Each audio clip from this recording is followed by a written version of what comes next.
All right. Estolia kind of went back on something that was said earlier, in that there is no stigma for a female playing as a male character. Really interesting phenomenon. I think that's probably true. Now, I've never been a female playing a male character. However, were I to do so, I think I probably wouldn't have much of a problem with it, nor do I think I would see much of a stigma coming from the community for it. If you're a woman playing a male character, I think there's probably something about that that is interesting, provocative even for a male character. But, you know, as we've talked about, and as some of you, I guess, talked about otherwise, there is a kind of stigma for being a male that plays a female character, which is really interesting, right? And I don't know exactly where that comes from. And I'm not sure exactly why that is. But it's there, right? And so, you know, in my own opinion, my own humble opinion, being a guy that has no problem obviously playing as a male character in video games, I will tell you that I also really enjoy games where there is a female protagonist, and I have no problem doing that. Although I will tell you, I tend, when I play games, to scream at the avatar and not feel like it's me, if that makes sense. Maybe you guys play differently, but when I'm playing the game, even whether I'm playing Prince of Persia or whether I'm playing, I'll just use an analog with Mirror's Edge. Mirror's Edge is a female protagonist, Prince of Persia is a male protagonist. When something happens, when when I jump and miss or something like that, I don't sit there and go, oh my God, what's wrong with me? Why can't I get this done? I scream at the character. Say, what are you doing? Why won't you hold on? Why won't he or she do this? Right?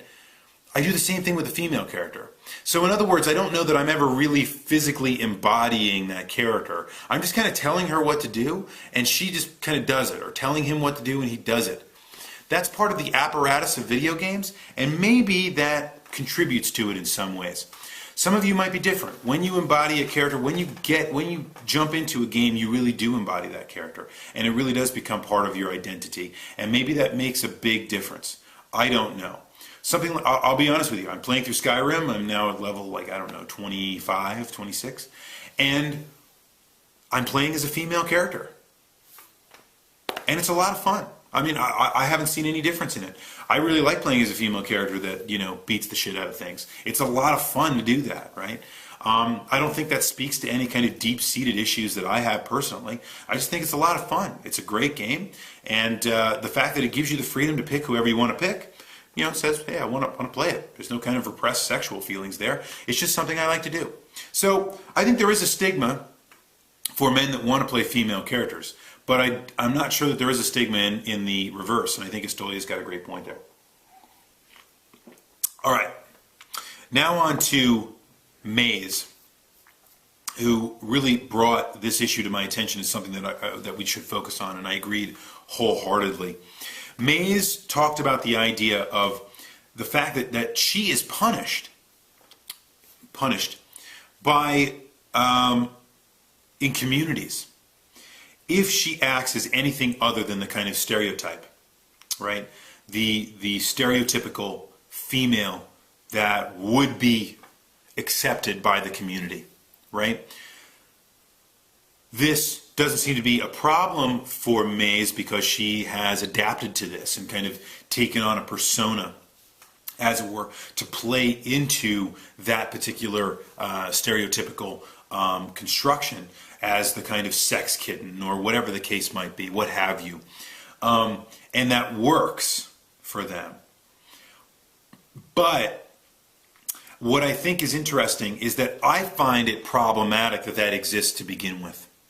So while I admire Maze's courage to go through that and probably to enact some of those things, my personal feeling on the matter is that I just really wish that we could destroy that kind of stuff to begin with. I wish that there didn't have to be that kind of perception.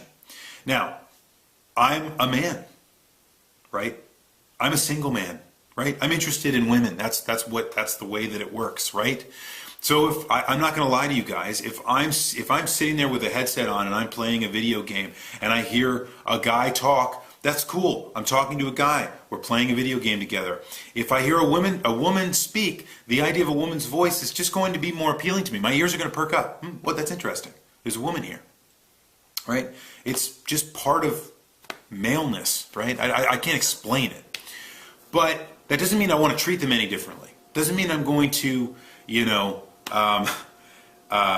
treat them with any kind of different, I guess, level of attention, or with any kind of different language, right, than I would say a male character. I can't tell you that I wouldn't. What I would tell you is that I don't think that way. Some people do, and I find that problematic. If we really want a community that is accepting of everyone, and I think we all do want that to a certain extent, then I hate the idea that the only way that someone like Maze can fit in a community is to act like something that she's not. I'm not saying that maybe that is you and you're just enacting who you are or enacting another part of your personality. Maybe it is. But my point is that I would hope that people could be who they are and that would be good enough. That would be the sentiment that could get you acceptance inside any circles. When I go to a gaming convention, when I go to something like PAX East, what I find time and again is that I love the idea that people come together with such a diverse degree of interests that share a common love of video gaming. It really warms my heart. It's a great thing. So why we can't get that on online communities is pretty bad. I don't understand that at all, and I wish that would go away. And one of the reasons why I wanted to ask the question, because I just quite frankly don't think that's changed in the long tenure of online games. Sonic Rose talked about the FPS kind of being male dominated, with something like Minecraft as being more creative, as being more inviting to females. This is absolutely something that I've looked at and something that I absolutely buy into. I agree wholeheartedly. Can a woman enjoy an FPS? You bet your ass they can. Absolutely. Can a man enjoy Minecraft? Absolutely. Why not, right? Now there are different degrees of that, obviously, like the Barbie Let's Get Dressed and Have a Date game is probably not going to be much fun for a man, I think. Not that I had a Barbie game for Nintendo, for my Commodore 64 that I do remember playing. It was actually kind of fun. Anyway, the point is, maybe that says something about me. Whatever. The point is, I think it is fun, and I think it's, the fun factor should be the determinant. The goals of the game should be what's determinant, not anything else. So, in other words, as we talked about before, women and men tend to have different goals in games. Goals that are more male, dominate male circles are really the goal structures of FPSs, right? Rewards-based, blowing things up, action sequence, leveling, not really a lot of strategy, more just kind of run and gun, blast things, and eventually achieve a goal of beating the game and defeating and destroying everything in your wake, right? Okay. Largely also PvP, something like that. I know there are exceptions to this rule. Minecraft is less about kind of combat and killing everything, because if you just did that, you'd be sitting there killing everything all the time, because there's stuff to do all the time. You can kill things and they just kind of respawn ad nauseum. The point is that it's more creative in nature. People that aren't very creative, or people that don't like a kind of objective that gets accomplished, are not going to like Minecraft. I can't tell you how many times I've shown Minecraft to friends of mine and they've looked at it and been like, what the hell is this? I would never play this, right? It's not interesting to me. This is a complete and total waste of time. One could say that about a lot of things. But those folks tend to be males that look at something like Minecraft, who might even be interested in games, look at Minecraft and go, what's the point? There's no way I'd play this, right? And I'll tell you, games that tend to be social tend to attract more females. But I have to say, some of the most fun I've ever had playing Minecraft was when we were doing our initial tests with the Minecraft server. Being able to be in a Minecraft server with a bunch of people doing stuff cooperatively is a hell of a lot of fun. It makes that game even more fun than it is normally, and I love that game even in its creative mode. So folks, there are exceptions to the rule, but I think what's really important is that we understand that generally, because of the speech community kind of enactments of male and female-ness, as it were, gender constructions, the nature of how they are in culture, games get created with those cultural communities in mind. That's just how it works. So therefore, they're trying to appeal to those specific kind of communities, and that by and large is how we get what we get. But I take heart in the fact that games like Minecraft exist.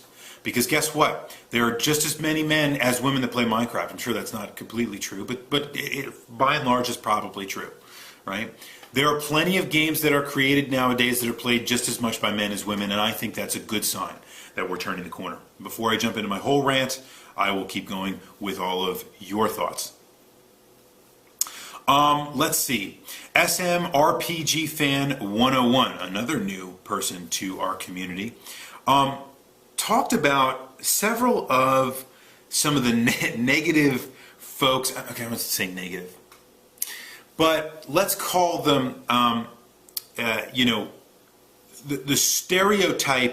stereotypical enactments by females in the gaming community as a means of kind of gaining popularity, a la iJustine, which, like Maze, I had never heard of, but jumped on just to watch some videos to make sure that I knew what was going on with it, as I do with all the suggestions you guys post out there, as long as I have time to do so. Yeah, so here's what I want to say about this. Regardless of whether you think someone's a fake gamer and that whole thing, I could jump into a whole new can of worms with that, guys. That could be a whole subject of a whole new weekly Ringer, because guess what? One of the questions that got answered that Mr. K had brought up, the idea of, to be a real gamer, you got to know this, this, and this. I would use that standard for any game journalist, and I think that's what Mr. K was saying, whether they're male or female. If you're going to be sitting there reviewing games, you better know your stuff, right? And if you don't know your stuff, then what are you doing, right? It doesn't make sense. So, if someone's just sitting there playing video games and it's funny to watch them play video games, then that's cool. And I think, and I watched a brief snippet of iJustine. She played Saints Row the Third, and it was funny watching it, but that's not something I'm going to regularly tune into, right? I mean, it was like, oh, this is cool, and I giggled and I laughed and I thought it was pretty funny, but it's not viral. It's not going to be something I'm subscribed to anytime soon, right? And I don't think it has much of anything to do with the fact that iJustine is a woman or pretty or any of those kinds of things, as much as just that she's just entertaining, right? Entertainers happen to be, a lot of times they fit that kind of stereotype. I remember when I first got into Minecraft, one of the reasons I got into it was because I saw someone's series of videos.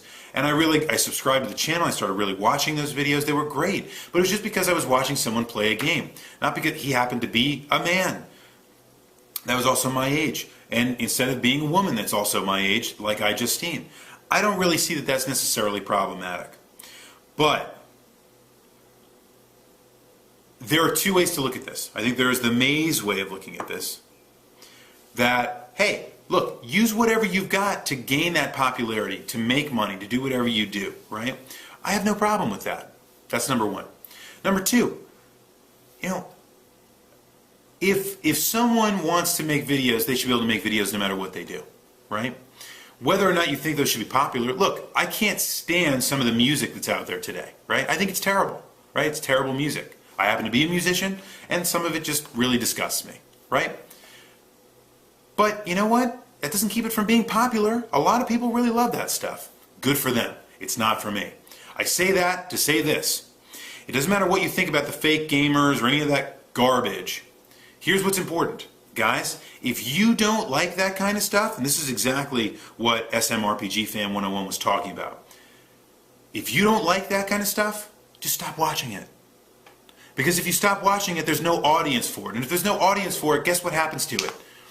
It goes away. So if people stop watching, Morgan Webb, which is a bad example here, because I think Morgan Webb I would count her as a gamer and as someone that's very knowledgeable about games. And yes, she does write much, if not most, if not all, of her material for X-Play, just like Adam Sessler does. And most of you that have watched the Weekly Ringer know I'm madly in love with Morgan Webb. That's not the point. The point is, she is someone I would consider a gamer, and yes, she is beautifully attractive, and Valentine's Day is coming up, and all of you know what I said about Morgan Webb last Valentine's Day. The point is that